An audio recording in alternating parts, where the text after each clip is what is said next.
Selamat datang di video ini. Pada tanggal 18 Desember 1978, sebuah titik balik bersejarah dalam perekonomian global terjadi ketika Deng Xiaoping, pemimpin Tiongkok, mengumumkan peluncuran kebijakan reformasi dan keterbukaan. Langkah ini mengubah Tiongkok dari negara yang miskin dan terbelakang menjadi kekuatan ekonomi terbesar kedua di dunia.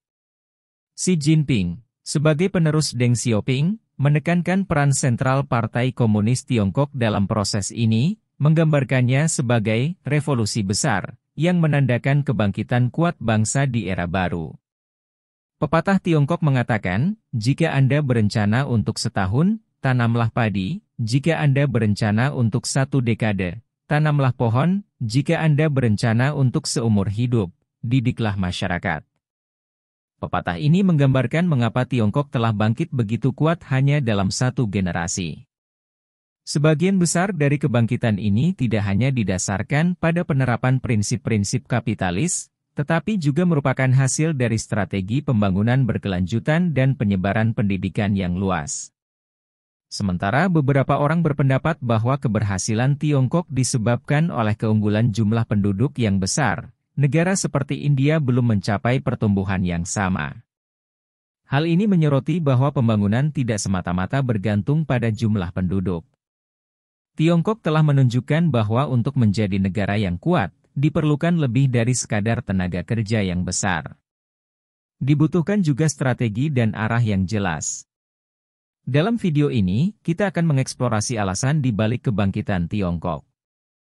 Tetapi sebelum kita mulai, silakan sukai videonya dan berlangganan saluran kami untuk terus mendapatkan informasi terbaru dan menerima pemberitahuan untuk video menarik lainnya. Sekarang, mari kita selami topik utama hari ini. Pada tahun 1978, ketika mendekati sosialisme dengan karakteristik Tiongkok, Deng Xiaoping mengunjungi Singapura. Di sana, ia mengamati transformasi luar biasa negara kepulauan ini dari koloni Inggris yang miskin menjadi salah satu negara dengan pertumbuhan ekonomi tercepat di Asia. Selama kunjungannya, Lee Kuan Yew, bapak pendiri Singapura, berbagi dengan Deng Xiaoping bahwa jika para imigran Tiongkok berpendidikan tinggi dari Tiongkok Selatan bisa berhasil di Singapura, maka Tiongkok Daratan juga bisa berhasil dengan kebijakan yang tepat. Deng Xiaoping yang terinspirasi kemudian memulai reformasi ekonomi dan keterbukaan yang mengarah pada modernisasi dan pertumbuhan pesat. Salah satu kebijakan utama yang diterapkan Deng Xiaoping adalah pembentukan zona ekonomi khusus pada awal tahun 1980-an. Dengan bangkitnya globalisasi dan meningkatnya biaya tenaga kerja di Amerika Serikat, banyak perusahaan besar seperti Apple mulai mencari lokasi dengan biaya yang lebih rendah untuk mengalihdayakan proses manufaktur dan perakitan mereka. Bagian pertama Tiongkok yang diuntungkan adalah Shenzhen, yang menjadi tujuan ideal bagi perusahaan-perusahaan ini dengan menawarkan insentif seperti pembebasan sewa lahan jangka panjang, pembebasan biaya masuk bahan baku, dan pajak perusahaan yang rendah. Kebijakan ini tidak hanya menarik Apple, tetapi juga banyak perusahaan multinasional lainnya yang mendirikan pabrik dan memanfaatkan kebijakan tersebut, mendorong industrialisasi dan integrasi negara itu ke dalam perekonomian global. Investasi Apple di pabrik Shenzhen tidak hanya melibatkan pembangunan fasilitas tetapi juga pembelian mesin canggih dan pelatihan pekerja. Investasi ini membantu menciptakan ribuan lapangan kerja, tidak hanya di bidang manufaktur, tetapi juga di bidang manajemen, logistik, dan jasa pendukung. Pekerjaan-pekerjaan ini seringkali menawarkan upah yang lebih tinggi dibandingkan dengan pekerjaan pertanian tradisional, secara signifikan meningkatkan kondisi hidup dan mengangkat jutaan warga Tiongkok keluar dari kemiskinan. Peningkatan pendapatan ini memungkinkan keluarga-keluarga untuk membeli makanan yang lebih baik dan berinvestasi dalam pendidikan untuk anak-anak mereka, meningkatkan peluang pembangunan jangka panjang untuk generasi berikutnya. Selain itu, para pekerja di pabrik-pabrik ini menerima pelatihan di berbagai bidang seperti teknik manufaktur canggih dan kontrol kualitas. yang meningkatkan keterampilan profesional mereka dan meningkatkan standar produksi Tiongkok secara keseluruhan. Kehadiran teknologi modern dan metode produksi yang maju membawa lompatan signifikan dalam proses industrialisasi dan modernisasi di negara ini. Berkat biaya tenaga kerja yang rendah dan kebijakan pemerintah yang mendukung, banyak perusahaan multinasional, termasuk Apple, Dell, Intel, Samsung, dan Tesla, telah memilih untuk mendirikan fasilitas manufaktur mereka di Tiongkok.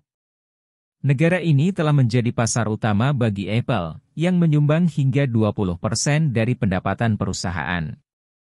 Namun, meskipun Tiongkok telah membuka pasarnya secara signifikan selama beberapa dekade terakhir, Tiongkok belum sepenuhnya menganut liberalisasi ekonomi secara komprehensif seperti beberapa negara lain.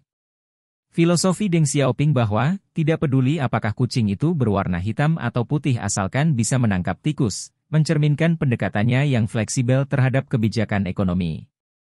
Deng mendukung penerapan metode apapun selama metode tersebut mendorong efisiensi dan pembangunan ekonomi.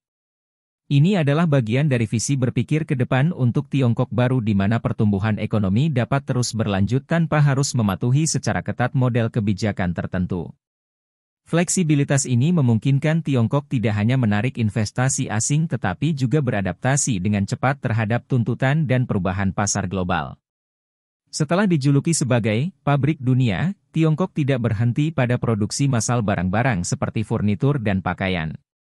Sebelum melanjutkan lebih jauh, beritahu kami apakah Anda menyukai videonya? Jika ya, silakan klik suka dan bagikan, dan mari kita lanjutkan. Setelah mencapai dominasi dalam produksi massal barang-barang seperti furnitur, pakaian, dan barang-barang rumah tangga, pemerintah Tiongkok mengalihkan fokusnya ke investasi besar dalam pembangunan sumber daya manusia dan infrastruktur. Selain itu, Tiongkok juga mengubah penekanan ekspornya ke sektor manufaktur maju, seperti kendaraan listrik, baterai lithium-ion, dan panel surya. Pergeseran strategis ini mencerminkan pendekatan berpikiran maju Tiongkok, yang terlihat jelas terutama dalam konteks krisis keuangan tahun 2008 di Amerika Serikat. Pada periode ini, Tiongkok mengambil langkah strategis signifikan dengan melakukan investasi besar-besaran di Republik Demokratik Kongo, sebuah negara di Afrika Tengah yang menghadapi ketidakstabilan ekonomi. Meskipun ada tingkat pengembalian yang terbatas dan risiko tinggi yang terkait dengan investasi di sana, Tiongkok melihat peluang jangka panjang. Kesepakatan investasi ini melibatkan pinjaman besar untuk mengembangkan infrastruktur Kongo dengan imbalan hak untuk mengekstraksi kobalt dan tembaga. Kobalt, khususnya, adalah mineral penting untuk produksi baterai yang dapat diisi ulang, yang digunakan dalam kendaraan listrik serta perangkat elektronik seperti ponsel, tablet, dan laptop. Dengan cadangan kobalt terbesar di dunia, Republik Demokratik Kongo telah menjadi mitra strategis dalam rantai pasokan Tiongkok. Terutama saat permintaan global akan kobalt meningkat karena lonjakan pasar kendaraan listrik dan energi terbarukan. Kolaborasi ini tidak hanya membantu Tiongkok mengamankan pasokan kobalt yang stabil, tetapi juga mendorong investasi dalam teknologi baru yang meningkatkan posisi negara tersebut di peta teknologi global. Strategi jangka panjang Tiongkok telah menghasilkan pencapaian signifikan dalam industri baterai lithium-ion, di mana Tiongkok kini menguasai hingga 75% pangsa pasar global, khususnya di sektor kendaraan listrik. Pada tahun 2023, Tiongkok melampaui Jepang sebagai eksportir mobil terbesar di dunia dengan lebih dari 4 juta kendaraan terjual, termasuk 1,2 juta kendaraan listrik.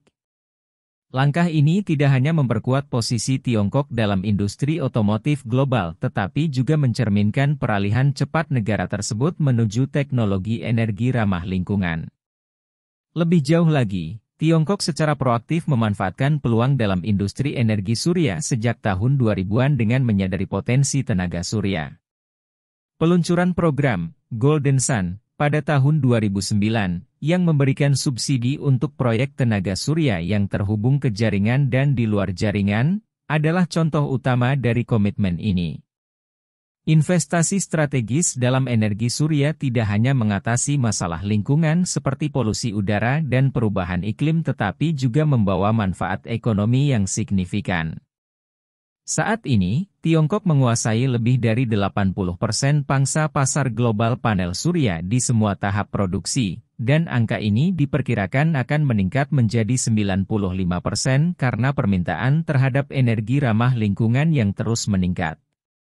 Pencapaian-pencapaian ini menggarisbawahi pemikiran jangka panjang Tiongkok dan tata kelola visioner yang mendorong kepemimpinan Tiongkok dalam industri-industri global utama. Sekaligus memperkuat peran pionirnya dalam inisiatif-inisiatif pembangunan berkelanjutan global. Kebangkitan Tiongkok di panggung internasional berasal dari strategi yang berfokus pada perdagangan dan pembangunan ekonomi. Dengan mempelajari peristiwa sejarah penting seperti runtuhnya Uni Soviet dan sanksi baru-baru ini yang dikenakan terhadap Rusia, Tiongkok telah memprioritaskan pengembangan swasembada dan pertumbuhan ekonomi agar tidak terlalu tergantung pada Amerika Serikat. Menurut Wilson Center S Institute of American Studies, Tiongkok adalah mitra dagang utama bagi lebih dari 120 negara. Hal ini menyoroti bahwa pemisahan ekonomi dari Tiongkok adalah hal yang tidak praktis bagi negara manapun, mengingat pengaruh Tiongkok yang luas dan ikatan ekonomi yang kuat. Contoh utama adalah rencana Toyota untuk membangun pabrik kendaraan listrik di Shanghai untuk model Lexus-nya. Toyota sedang mencari insentif serupa dengan yang diterima Tesla, termasuk pengurangan pajak, hibah tanah, dan kepemilikan penuh atas fasilitas tersebut tanpa memerlukan mitra lokal. Jika perjanjian ini berhasil, maka akan semakin menjalin perekonomian Jepang dan Tiongkok, sehingga menjadikannya lebih sulit bagi Jepang untuk mengikuti jejak Amerika Serikat dan Eropa dalam mengenakan tarif pada kendaraan yang diproduksi di Tiongkok. Situasi ini menyoroti kompleksitas dan keterkaitan hubungan ekonomi yang mendalam antara negara-negara besar, menunjukkan bahwa kebijakan ekonomi dan perdagangan tidak hanya berdampak pada bisnis individu, tetapi juga pada struktur ekonomi global secara keseluruhan. Tiongkok telah menunjukkan bahwa kekuatan ekonomi dapat menggunakan pengaruh global tanpa memerlukan kehadiran militer yang luas.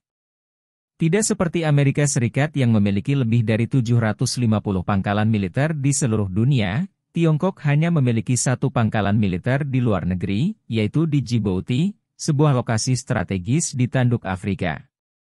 Kontras ini menggarisbawahi preferensi Tiongkok terhadap inisiatif ekonomi dibandingkan ekspansi militer, seperti yang dicontohkan oleh inisiatif Belt and Road yang diluncurkan pada tahun 2013.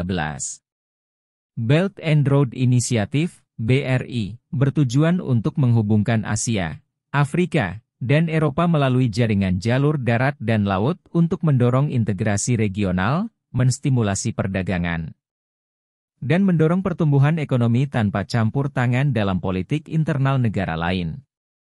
Strategi ini mencerminkan komitmen Tiongkok terhadap kerjasama dan pembangunan ekonomi global, dibandingkan mencari dominasi militer.